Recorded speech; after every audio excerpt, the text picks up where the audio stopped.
President Biden declared Tuesday that the world is at an inflection point in history, urging countries to join forces to tackle threats such as climate change, pandemics, corruption, or else risk failing in ways that will reverberate for generations.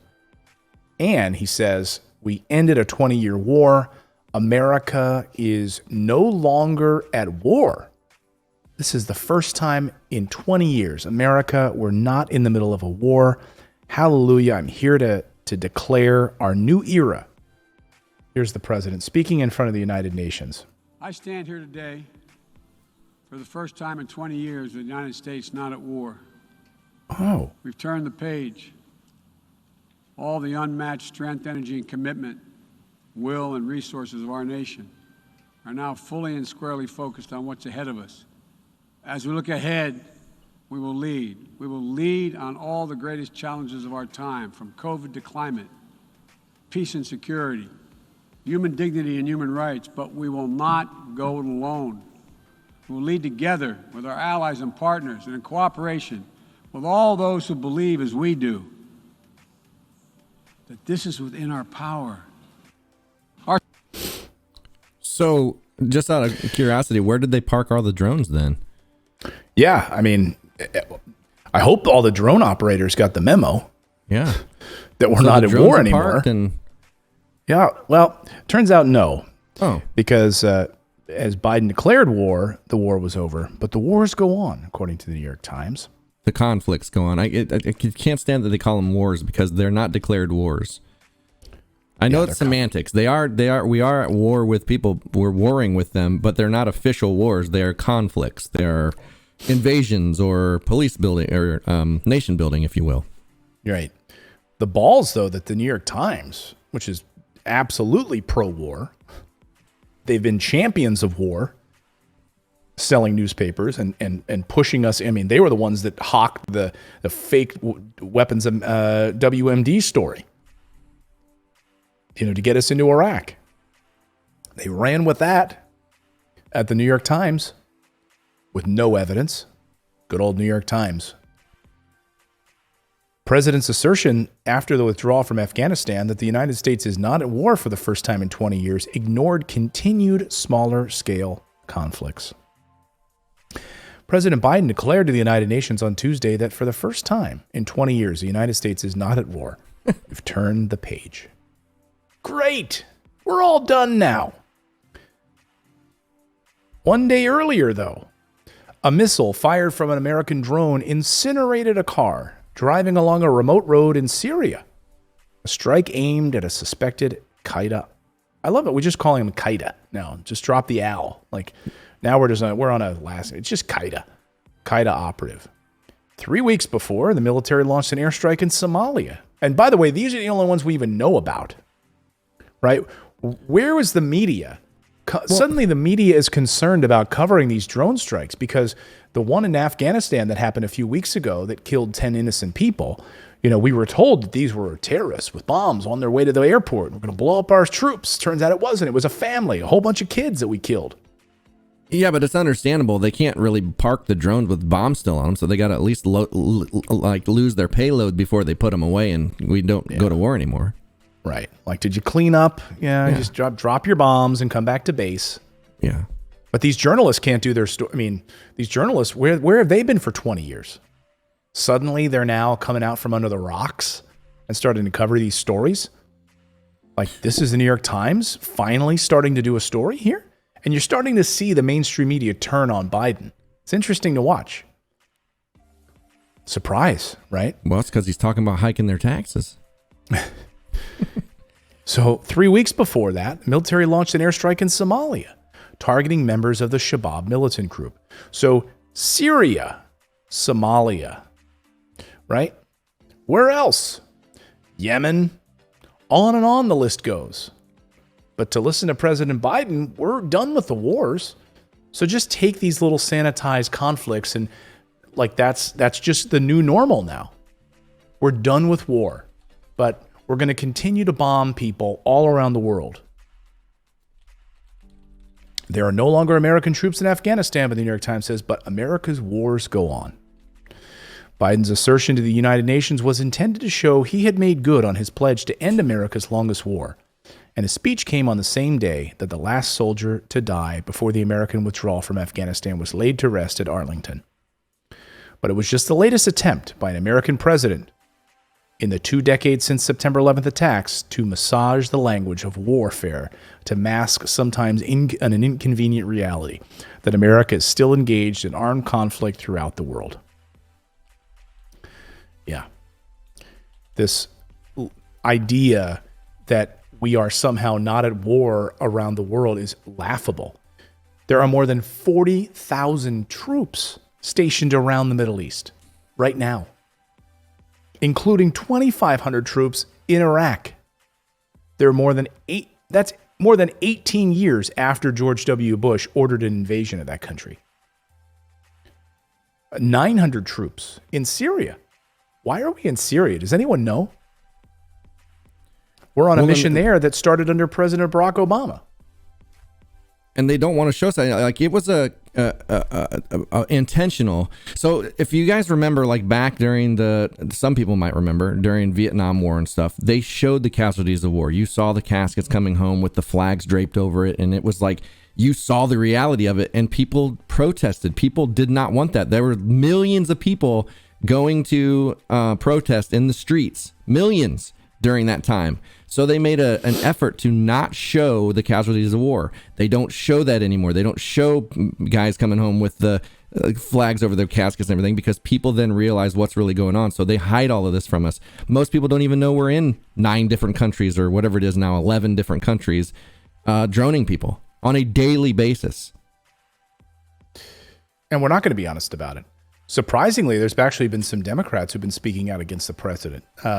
Tom Malinowski, a Democrat in New Jersey, good for him. He said in congressional testimony this month in front of Secretary Anthony Blinken, he said, our troops are not coming home. Let's be honest. He said we need to be honest about that.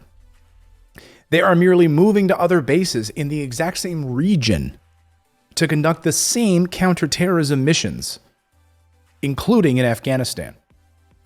So great. They're not in Afghanistan. So they're going to move them to Syria or Iraq or Yemen or Saudi Arabia, and they're going to launch missions against terrorism threats in Afghanistan. That comes right from President Biden's mouth. Said he would direct the military to carry out future operations in Afghanistan against emerging terror threats, even if they are launched from bases outside of the country. So, great. We're not in the country. Now we're just going to fly over and do it from the air. But make no mistake, there are private, organizations and people still there. We did not take out everybody out of Afghanistan. We've got too many interests there. I mean, 40,000 troops around the world. 40,000 troops in the Middle East. Like, and the thing is, it's such to your point, it's such a sanitized, most people don't know, people who are affected by war. All of these rich white guys on Wall Street don't have any connection at all to war. Well, other than the profits they make off of Lockheed. And the profits they make, but they don't have sons and daughters that are over there serving. If they did, they might think entirely differently about it.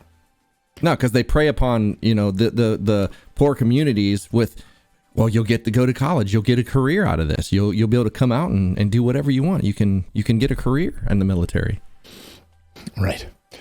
And by the way, you'll get President Biden will be pissed at you if you ask him this question. If you ask him the question like, hey, wait a second, just like how President Obama was pissed off when he was asked about this in 2015, like, hey, you were not supposed to have any new additional boots on the ground in Iraq and Syria. That was your campaign pledge. But is this a reversal of your no boots on the ground? Now you're moving into Syria? And he said, we're not going to do an Iraq-style invasion of Syria with battalions moving across the desert, he said. We're not going to deploy a specialized expeditionary targeting force. Okay. Let's mince words here. And he got angry at the press. And Biden will as well, this whole idea of boots on the ground. That's how we're now nicely able to couch this idea of war.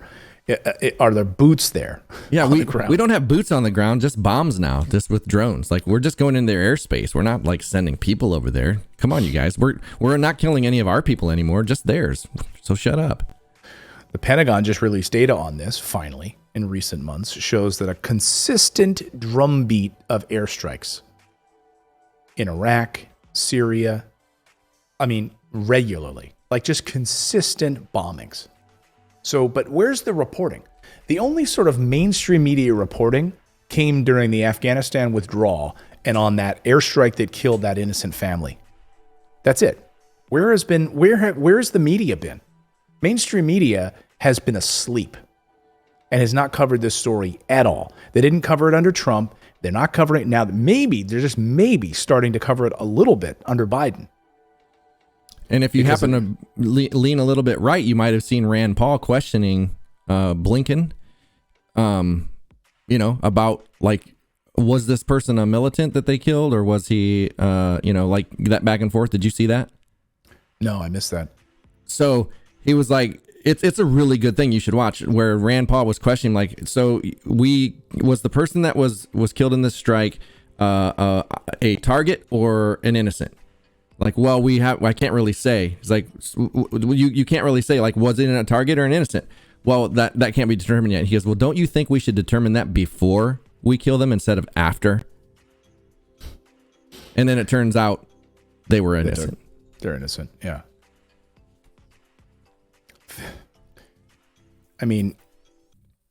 They continue to use this authorization use of military force to justify these operations.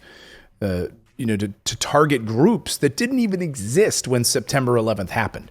It's kind of like when the special counsel, Ken Starr, going after Bill Clinton at the time, and then they reined in that craziness because it was meant to look into Whitewater, and then ended up like going all the way to perjury about Monica Lewinsky, two totally unrelated things. It just was open-ended for so many years that just like, okay, whatever falls into this net now.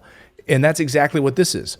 So this use of military force has nothing to do with the groups that we're even going after now anyway. But we can now use that. We can still go back and use that. And all these presidents, 4 presidents have used it. Biden has continued these airstrikes. Great that he's ended the war in Afghanistan. He gets to say that, even though that's not even accurate. If we're going to still bomb them, that's not an ending of a war. It's not an ending of a war unless, you've got like Robert E. Lee going to the Appomattox courthouse with General Grant and signing papers declaring, this is it, surrender. We win. You lose. That's it. But we're just going to continue to bomb, continue to do it.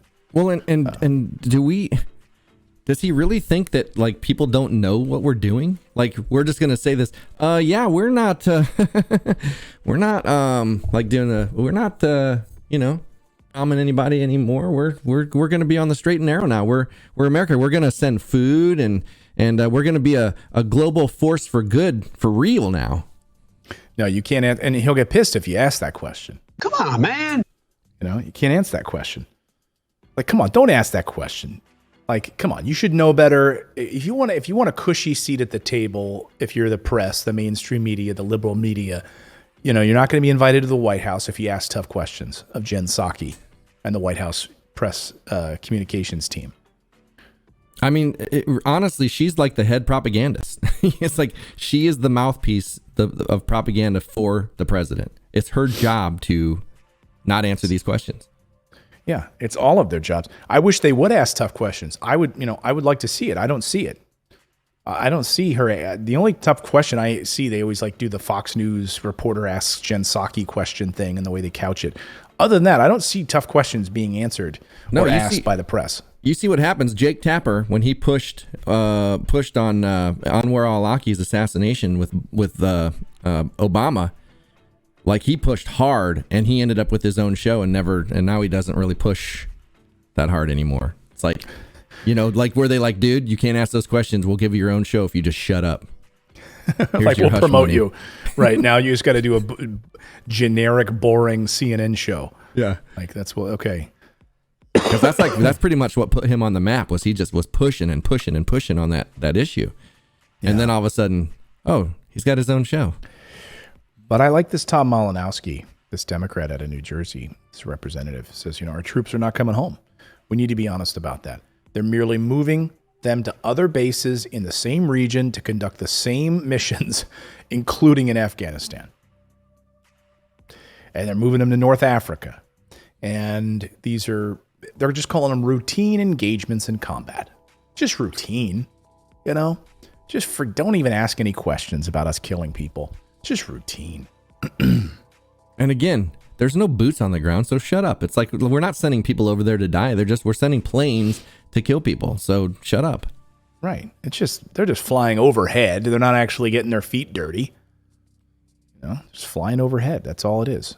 And if we we're going for one target and we kill like 20, 30 civilians, that's the cost of war, man. That's what you do. And Obama was a total hypocrite. I mean, saying he absolutely against boots on the ground, additional boots on the ground. But he was such a hypocrite because he didn't care. So what types of boots? Because special operations forces, he had no problem sending all over the place. But just general infantry, regular rank and file military boots on the ground, that's what would raise headlines. But he was fine to send all kinds of special operations groups all around the world. Yeah, but they wear CrossFit cross trainer shoes. Oh, okay. They're different. They're highly highly militarized, but they're CrossFit shoes, not boots. Or you can use like covert policies, like George W. Bush used. When Bush gave a secret drone strike order in 2008 to launch a huge drone strike campaign against Al-Qaeda in Pakistan. Right? In Pakistan now. Total another country. He never had to even mention it publicly. He never had to go on television and announce it, say anything to Congress. He never had to say a word about it because he was able to do it under the CIA's Covert Action Authority. I got the CIA. I can't talk about it. Well, and think about Cuba. That's the cover. The story of Cuba and Castro, when he was like getting ready to give the government back to the people. And it's like all these secret Americans were there basically running Cuba. And he's like, no, you're out of here. Like, get out of this country. You're not running it anymore. Like, we were secretly running Cuba. And don't think that we don't run these other countries, because if they try to put somebody in power that we don't agree with, we bomb them. We figure out a way to go in and get them out of power, to put somebody else that we want in. Syria, Libya, Venezuela. Yemen, Venezuela. I mean, we've not bombed them yet, but there was talk of it. I mean, look what happened in Haiti. I didn't do the story today specifically about all the Haitians at the border, which is an absolute nightmare and a mess. But the assassination of the Haitian president came at the hands of American military training, of the Colombian-backed assassinators, the assassination group that came in and killed him. Like, U.S. trained. And so now we have this flood of refugees coming into our country. And and Biden administration is sending flight after flight after flight back to a country that's destroyed. And in many ways, largely with our help. So we can send them back to a country that's been leveled from an earthquake, has no infrastructure at all, has a president that's been assassinated, a non-functioning government. But, can't take care of those people. But we'll bomb you. We're good at that. Well, there must not be any oil there, or else we'd be taking great care of them. Well, you're right about that. Yeah. If there was oil or some sort of other mineral interest. Yeah. Then we go there for 20 years. We'll be there for 20 years. Any country that's listening that's having a bad economic situation right now, start growing quinoa, or start growing something that we want. And quinoa. America does not want quinoa. Have you seen America? No, but that's They the do thing. not So want to. Is that a grain or a vegetable? I don't even know what quinoa. I think it's a healthy. grain. But Bottom line is it's healthy. If it's healthy, America doesn't want it. But the thing is, the United States is buying so much of it that the people that grow it can't even, like the people who have had it in their like for generations have been, eating quinoa, can't even get it because of us. I mean, look at World Fruit. We have Hawaii because of pineapple, because America wanted pineapple. Right. Yeah, that's true. When America wants something, we go get it, and we will kill whoever gets in our way to do it. Water. Yep. Anyway, thanks for subscribing to the channel. You can also become a channel member by going to morninginvest.com/join, where you can stick it to the mainstream media and support independent journalism. We're able to bring you the stories that you won't see on any of the major billionaire-backed networks. Thanks so much. We'll see you next time, everyone.